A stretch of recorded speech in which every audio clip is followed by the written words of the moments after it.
우리의 당뇨 성적표를 보려면 제일 먼저 무엇을 확인해야 될까요? 바로 당화혈색소 수치를 확인해야 됩니다.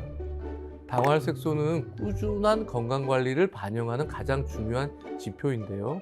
바로 당뇨병 환자들의 가장 중요한 건강 성적표라고 할 수 있습니다.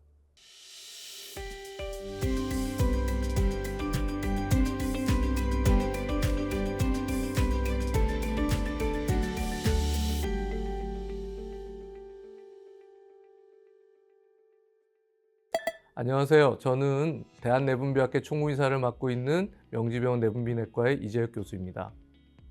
혈당 관리의 핵심 지표 중에 하나는 바로 당화혈색소라는 수치인데요.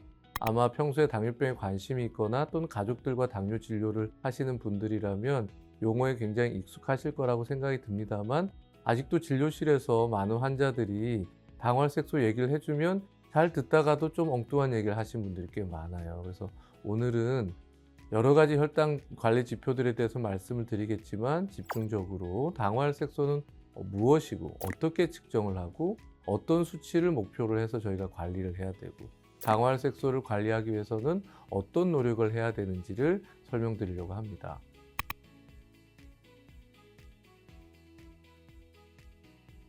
말 그대로 단어의 정답이 있습니다. 혈색소가 당분에 묻어나 있는, 당분에 붙어 있는 형태를 당화혈색소라고 하는데, 혈색소는 무엇인가 하면은 우리 몸의 적혈구, 빨간색을 띠게 하는 혈액 성분이거든요. 이 적혈구 안에는 헤모글로빈이라는 혈색소라는 단백질이 존재하는데, 우리 몸의 산소 운반에 굉장히 중추적인 역할을 합니다. 그런데 이 혈색소가 혈중에, 피 속의 포도당 농도가 높아지면 높아질수록 혈당이 혈색소에 붙게 되는 거예요. 붙어서 혈색소가 당분화되는 과정이 생깁니다. 그래서 이거 당분화된 포도당이 많이 붙어 있는 혈색소를 당화혈색소라고 하는데, 주변에 혈액 내에 혈액 당분 농도가 높아지면 높아질수록 당화가 많이 일어나겠죠. 오랫동안 노출되면 더 당화가 많이 될 거예요. 그래서 혈중에 있는 혈당 수치의 평균을 반영하는 수치라고 추정을 하게 만든 겁니다. 그런데 이런 적혈구는 우리 몸에서 만들어졌다가 또 소비가 돼서 비장에서 다 없어지고 이런 과정을 거치게 되는데, 적혈구의 생명은 보통 3개월입니다. 그래서 이 3개월이란 이 적혈구가 태어나서 만들어져서 없어지기 전까지 과정 동안 노출이 되기 때문에 보통 당화혈색소 측정을 통해서 환자들의 3개월 정도의 평균 혈당을 추정할 수 있는 거죠.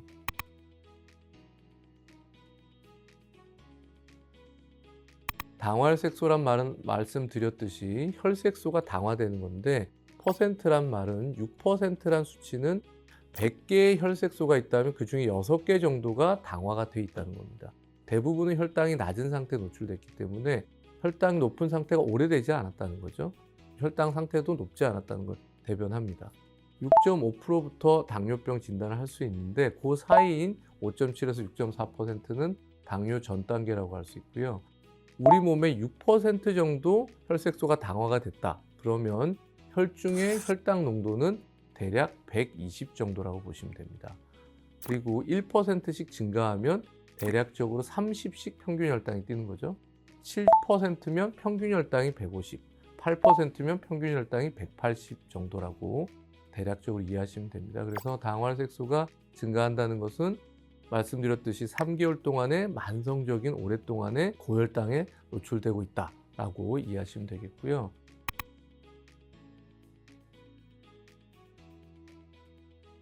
네, 진료실에서 환자들이 늘 물어보는 질문 중에 하나예요.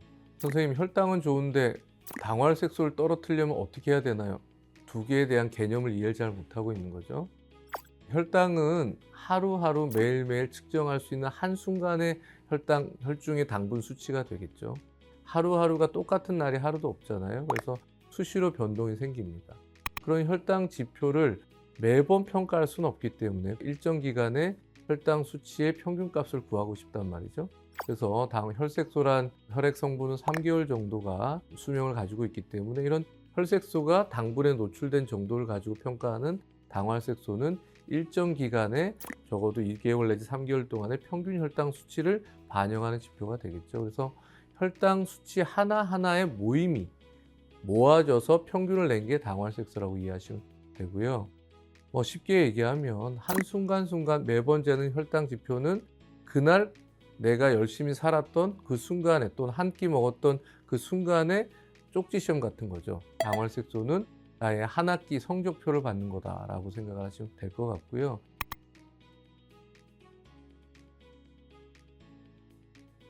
수많은 치료에 대한 연구, 치료제에 대한 연구는 당화혈색소를 얼마나 떨어뜨리는지를 가지고 그 효과를 입증했고 치료에 대한 성과를 입증했던 연구입니다. 이때까지. 그렇기 때문에 당화혈색소의 개선은 결국은 장기간의 혈당 조절의 성공 지표라고 볼 수가 있고 당화혈색소의 감소를 통해서 합병증이나 사망률을 줄일 수 있는 근거를 만들어 왔기 때문에 우리가 혈당 조절을 통해서 어떠한 지표 하나로 치료 성과의 결과물을 평가한다면 당화혈색소가 지금까지의 연구의 과정을 보면 가장 중심에 있다고 보여집니다.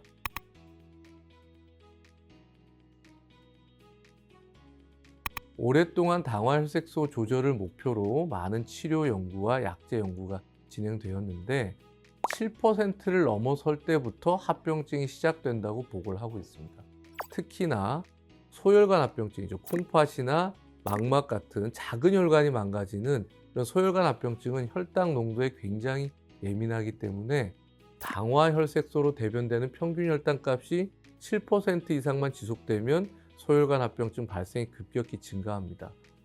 대혈관 합병증이죠. 심근경색이 생기는 심장혈관이나 뇌혈관, 다리로 가는 혈관 등은 큰 혈관들의 시간이 좀 더 걸리겠죠. 그래서 7% 넘어가면서부터 증가하긴 하는데 그 시간이 좀 더 오래 걸리는 거죠.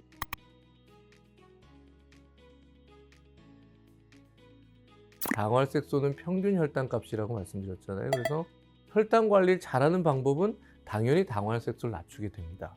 당뇨 관리의 핵심은 결국은 건강하게 규칙적인 식단을 하고 운동을 열심히 하고 철저한 혈당 모니터링을 하는 것이 가장 중요하겠죠.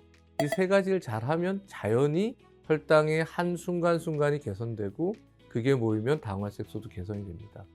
식단 조절이 굉장히 중요한데요. 우리나라 사람들은 서구에 비해서 탄수화물 식이가 굉장히 많습니다. 한식은 기본적으로 탄수화물이 65% 정도 포함되어 있는 식이입니다.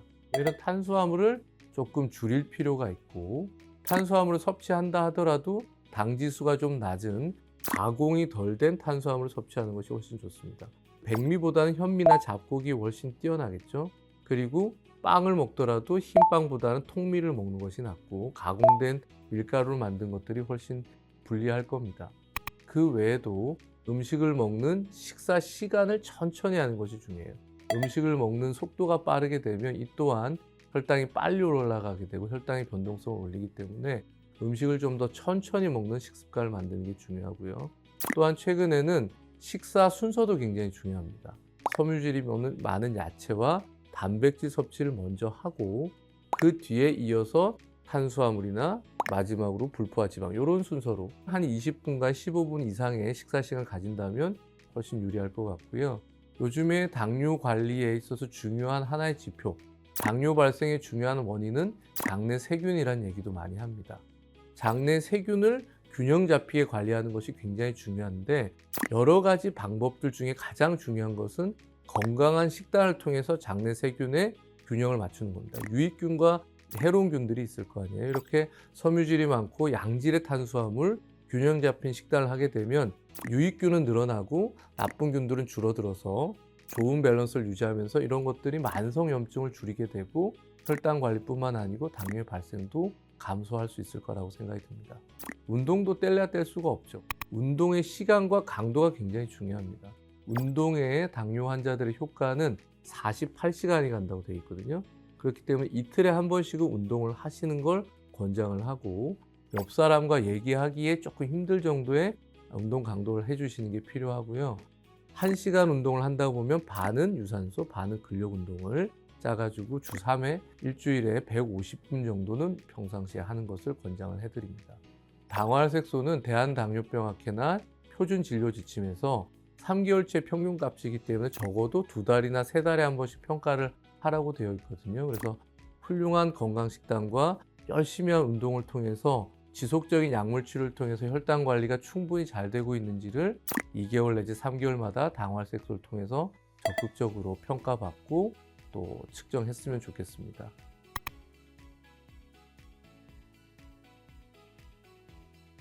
혈당 관리는 나무를 키우는 것과 비슷하죠. 나무는 금방금방 자라지 않습니다. 하지만 꾸준히 일정한 것들을 지속적으로 해주면 결국 몇 년이 지나면 큰 나무가 되듯이 당뇨병 치료도 갑작스런 뭔가를 해결하려고 하지 마시고 나의 관리 지표를 당화혈색소로 평가를 받아가면서 1년 단위, 2년 단위 장기간 혈당 관리를 했으면 하는 바람입니다.